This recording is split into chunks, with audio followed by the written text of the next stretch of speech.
तर नमस्कार मित्रांनो, आजचा व्हिडिओ खूपच छान होणार आहे. तर आज आपण बघित आहे तर रेणुका देवी आणि 900 वर्ष जुने मंदिर आहे. जिथे काय रहस्य आहे आणि काय इतिहास आहे हा माहूरच्या रेणुका देवीचा. तर आज आपण बघणार आहोत. तर चला बघूया. तर बघण्याच्या आधी तुम्ही चॅनलला लवकरात लवकर सबस्क्राईब करून घ्या, कारण तुम्हाला हा व्हिडिओ बघण्यासाठी खूपच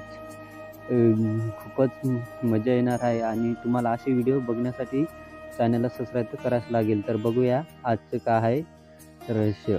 तर नांदेड जिल्ह्यातील माहूर तालुक्यातील सह्याद्रीच्या पर्वतरांगावर रेणुका देवीचे मंदिर माहूर शहरापासून सुमारे 2415 किमी अंतरावर नैसर्गिक सौंदर्यात डोंगरावर वसलेले आहे व देवीगिरीच्या राजाने देवीचे हे मंदिर सुमारे 800 ते 900 वर्षापूर्वी बांधले आणि दरवर्षी दसऱ्याच्या दिवशी रेणुका देवीच्या समोरात एक मोठा वेळ मिळतो आणि जाणून घेऊया तिथला इतिहास.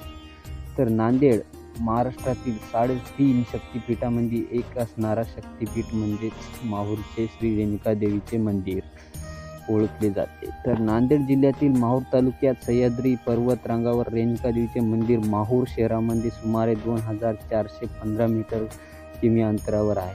तर सौंदर्यात डोंगरावर वसलेली आहे. देवी गिरगीच्या राजाने देवीचे हे मंदिर सुमारे 800 ते 900 वर्षापूर्वी बांधलेले आहे.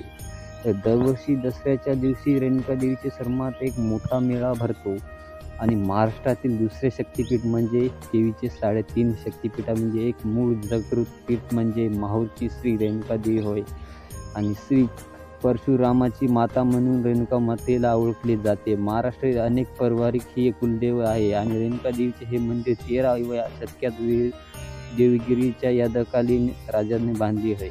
आणि असे म्हटले जाते की माहूर गडावरची श्री दत्तात्रयाची जन्म झाला अशी भक्तांची श्रद्धा आहे. आणि तुम्हाला हा व्हिडिओ कसा वाटला तर आम्हाला कमेंट बॉक्सवर नक्की कळवा.